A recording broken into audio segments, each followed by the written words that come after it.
Hi, my name's Dan. I hope you're doing really well today. Now, music theory is a really big subject when it comes to bass guitar, and a lot of people get a bit confused and scared by it. It's basically the inner workings of music, rhythm, melody, harmony, notation. And if you can learn a few of these nuts and bolts, it really will help you in your bass playing. So I'm going to go through a few really important words and concepts. I'm going to explain them very clearly, give you a couple of examples, and hopefully that's going to really help you. Let's start off with a really simple building block of music, the half step or semitone. That means the same thing. Okay, if I start on the 5th fret of A string, that's the note D. If I go 1 fret higher, which sounds like Jaws, that is a semitone or a half step. You can go up or down. That's a half step. 2 semitones is a whole tone or a tone. That means the same thing, tone or whole tone.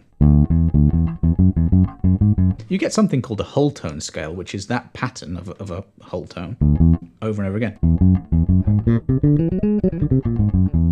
And if you understand what a tone is, then it becomes easier to know what a whole tone scale is. So that's what this is. It's taking ideas and just increasing your musical understanding and then using that. I'll talk about pitch. Musicians talk in terms of pitch. Pitch is, you know, how high or low a note is. So if I go this way, going up in pitch, down in pitch, which is important because people say we're going up the neck here. And also this way, we're going up in pitch and yet we're going down towards the floor. So that can be confusing, but musicians always talk about pitch. Now, a scale is just a collection of notes that has a certain pattern of these tones and semitones, these whole steps and half steps. So a major scale, it has tone, tone, tone, semitone, tone, tone, semitone. That is the formula of a major scale, anywhere you care to play.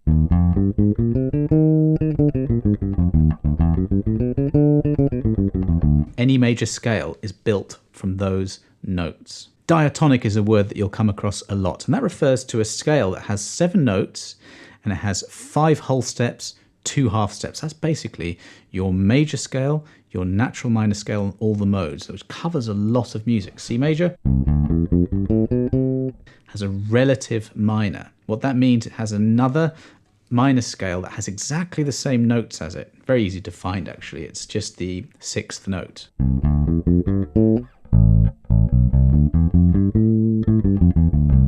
They have the same notes and they're relative, and they're diatonic because they're 7 notes. They have 5 whole steps, 2 half steps. I really recommend that you learn a major scale inside out because a lot of theory concepts can be explained extremely easily from that.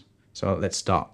Interval. An interval is the distance between 2 musical pitches. We can name them from a major scale. So look.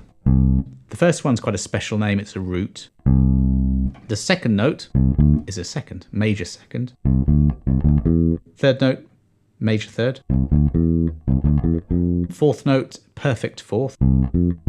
So a perfect 4th is 4 notes away from the first. You have to count the first one as 1. And you get to 4, right? A 5th.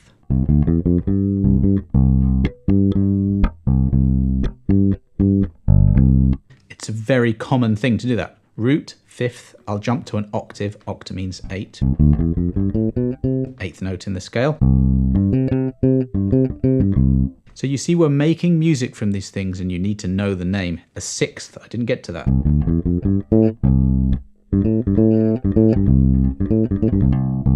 That's a root, a 5th, and a 6th. There's a major 7th. And I have to say major 7th because if I go to that relative minor,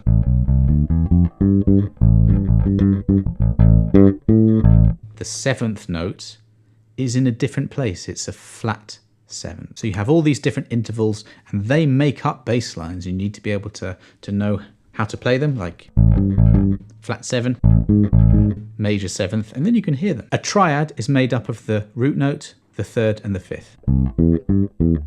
So that's a major triad. Let's go to the relative minor. That has a different triad, a minor triad. So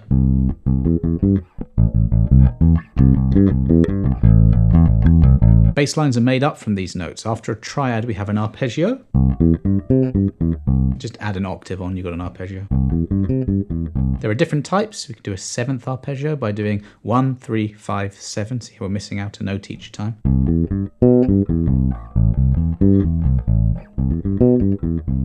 An arpeggio is often called a broken chord. Now, bass players don't really play chords, but if you were to get some of the notes of the arpeggio we played, and instead of playing them separately,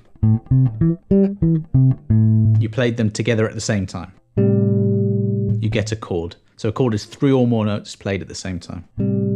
There's something called a double stop, which us bass players do play a lot. 2 notes together. It doesn't really matter what those notes are, but if you know your arpeggio notes, your chord tones, a chord tone is just notes from the chord, then you can put them together and get chords and get double stops. Just a quick musical interlude. Here's an A, here's the flat 7 and the octave. You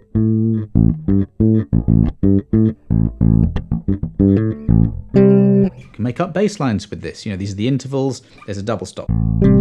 Main types of chords. You have minor chords, so that's made from a minor scale. I'll do it up here. 1, 3, 5, 7. That'll be a minor 7th chord. Let's do the C major up here. Arpeggio, 1, 3, 5, 7. Play some of those notes together, 3 or more notes of those, together at the same time, you get a chord. So that's major. Then we had minor before. We have a couple of other very common types of chords. Dominant. So on the 15th fret, I'm going G. The flat 7 is on the same fret on the D string. And that is the 3rd up the octave. That's a dominant chord. Another common one is a diminished. And interval-wise, that is made up of a root, a flat 3rd, a flat 5, and a double flat 7. And at this point, I'll explain accidentals. Those are your flats and your sharps. So let's say we have that D I was talking about before. There's a D. If you go up a half step or semitone, you have sharpened that note. So that's D. This is D sharp. A natural sign, if you see it in notation, cancels one of these so-called accidentals. So if you see a D sharp and then you see a D natural, it means go back to D. That's D natural. You don't have to say D natural, you just say D. A D flat is kind of the opposite. Go down 1 semitone or half step and you get D flat. Going back to intervals, any major interval can be converted into a minor interval by just flattening it. Here's a D. We've got a flat 3rd, basically the 3rd note of a minor scale, which is different to the 1st note of a major scale by 1 fret, one's there, that's major. Flatten it, you get the minor version of it. We talked about a 5th earlier. Flat 5 would be taking that and flattening it. This is that diminished. We got the root, flat 3rd, that's a flat 5. That's a flat 7. A double flat 7 would be flattening that. You can get double flats and double sharps. They're a bit weird. They're quite uncommon, but you do get them. And that's how you spell out that chord. A mode is a scale within a scale. We had C major. Believe it or not, that actually is a mode. It's called the Ionian mode, and it's made up of the notes C, D, E, F, G, A, B with that interval pattern I mentioned earlier. If we go from, let's do E. So we'll go from E in the C major scale, but carry on in the same key. I mean E, F, G, A, B, C, D, E. There's no sharps, no flats in C major. So I'm going from E to E and I get this. Look how the interval structure has just shifted across a little bit. We've still got our 5 whole steps, 2 half steps, so it's still diatonic.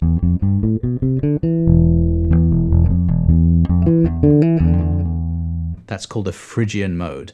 And all I did was I took the C major scale and just didn't start on C. You've got 7 notes in C major, or any major scale.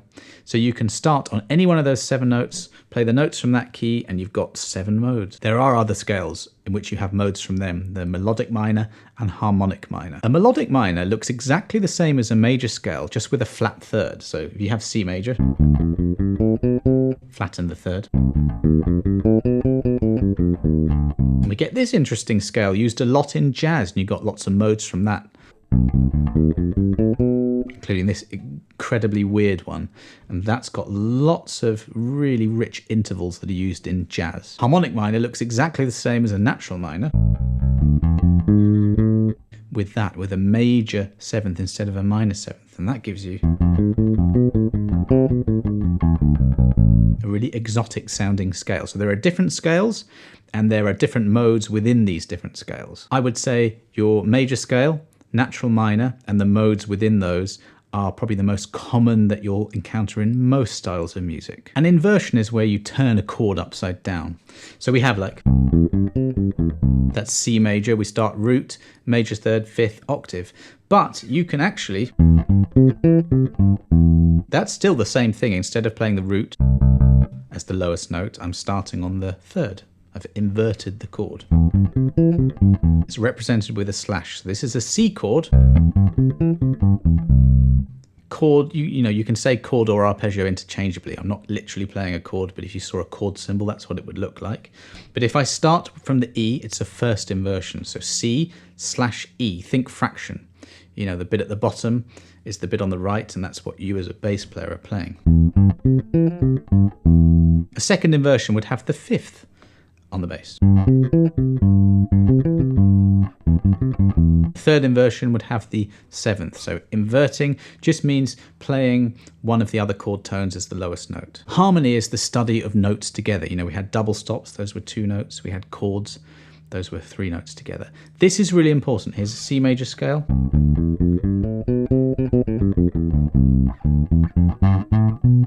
That's it played across, okay?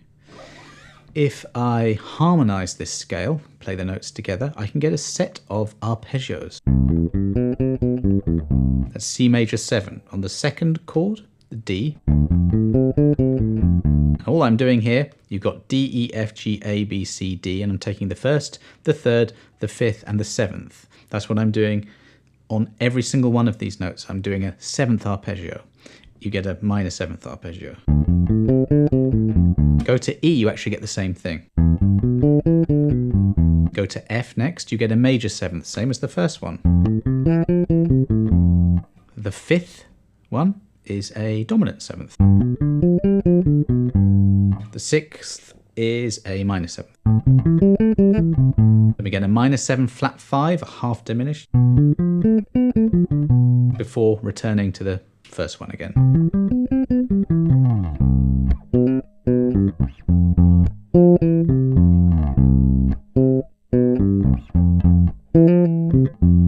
I'm going from the 1, C major 7, to the F,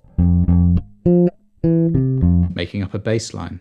This brings me on to the Nashville number system, or just something that musicians do a lot, which is to label these chords using Roman numerals. Uppercase for major, lowercase for minor. This is a really handy way of thinking. So for example, like a 2-5-1. That's the 2, D minor 7. I'm only doing one key for now. You can do this in any key. 5, G7. 1, C major 7. This is how music works. It takes a bunch of chords that you get from scales and puts them in different orders. That's called a chord progression. And you make music from that. You as a bass player will maybe not be playing chords, but you'll be playing the chord tones with cool rhythms and techniques and your excellent feel. And that's how you'll make up bass lines. Key refers to the key signature, and that means what scale. So in C major, there are no sharps, no flats. You're said to be in the key of C. Everything I've demoed so far, key of C. Let's go to D. Let's use some of our words. I'm going up in pitch 1 tone or whole step. I'm using the same interval structure, and I've now got a D major scale. This has two sharps, F and C. Yeah, that's an F sharp, because there's an F there. That's wrong. In the context of a D major scale, that wouldn't be right, so you have to sharpen it to fit into the pattern. And we've got our F sharp, and there's our C sharp there. A scale starts on the letter D, and you have to go to the next letter in the alphabet. The musical alphabet only goes to G. D, E, F sharp. After F sharp is G. So we're just going up in the alphabet. Now we've reset to A. So A, B. Now C is next in the alphabet. But that's wrong. To make this major, we have to sharpen that. So it's now a C sharp. Other than that, we've stuck to our going up the alphabet. Songs often will stay in one key. Jazz music will go all over the place to different keys. That's called modulation, when you go to different keys. You can have major keys, minor keys, you can have Dorian keys. You know, if a song is in Dorian, that's a Dorian key. The circle of fifths is a really good way of coordinating and codifying all this information. So you have all the different keys. You go around in fifths. If you go clockwise, and if you go anti-clockwise, you go in the flat keys. Now I've got a whole video that goes through that. So if you want to understand the circle of fifths, which will really teach you your key, your major scales, and then the relative minor that each of those major scales has, I recommend you watch that video. Every single major scale has its own set of modes as well, so you can get as complicated with this as you want, but start simple, learn the major keys, and then relative minors. I mentioned diatonic earlier. Non-diatonic refers to chord progressions that don't really fit to the pattern. So for example, I'll become a guitarist now. If I did this, I'm going C, D minor, E minor, a very diatonic 1, 2, 3 chord progression.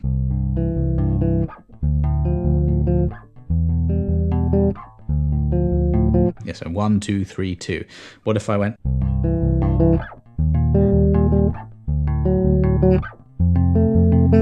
Going pretty random major chords. I'm sort of changing key. It's not diatonic. It doesn't really fit to any sort of pattern of a major or minor key. Lots of kind of prog rock and, you know, jazz fusion will be non-diatonic, but a lot of like, you know, very standard rock, pop, funk will be diatonic. There's a load of dynamics terms that are good to know. Classical musicians learn these a lot.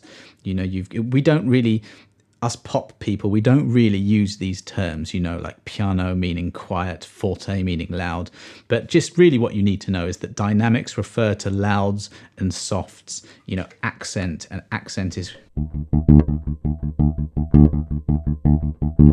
You want to be aware of controlling dynamics as a bass player. So rather than learn all the different Italian terms that no one's ever going to use, you know, you do need to be aware of them. You have crescendo, gradually getting louder, gradually getting quieter. It is more relevant with the sort of acoustic classical instruments than it is electric basses, but just be aware of dynamic. Time signatures and meter. Now time signatures refer to, and meter refers to the organization of beats within bars. Now here are a bunch of bars, there are bar lines going down there. And that's 4/4. The top number tells you how many beats in a bar. And the bottom number tells you what type of beat. Underneath you have a 4, that's quarters. So 4 quarter notes in a bar. The quarter notes are these. So basically 4 of these. 1, 2, 3, 4. That's 1 bar.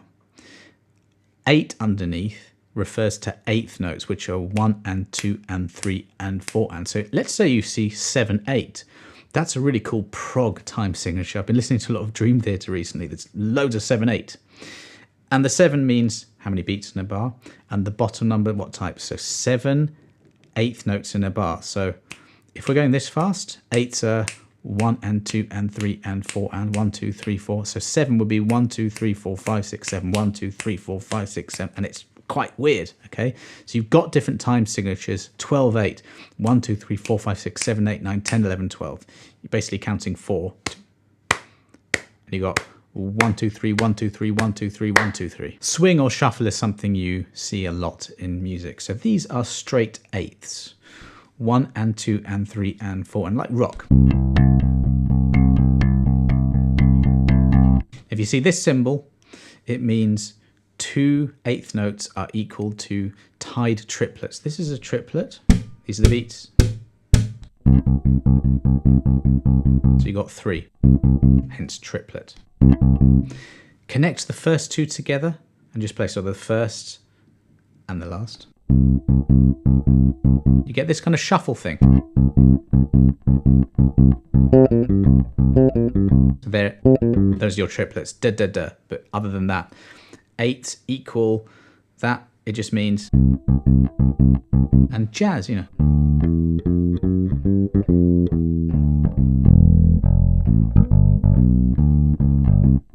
You've got this underlying swing feel, also used a lot in blues. And let's go through some basic rhythms. So you've got whole notes, half notes. It's to do with the fraction of a 4/4 bar that they take up. So a whole note lasts for 4 beats, that's why it's called a whole note. A half note lasts for 2 beats, that's why it's called a half note. Quarter notes, eighth notes. So there are 2 eighth notes in a quarter, and each one of those is a half a beat. So there's a little bit of maths here, but you just need to get your head around it and know it. We're going a bit faster every time. 16th notes, in which there are 16 in a bar, or 4 in 1 beat.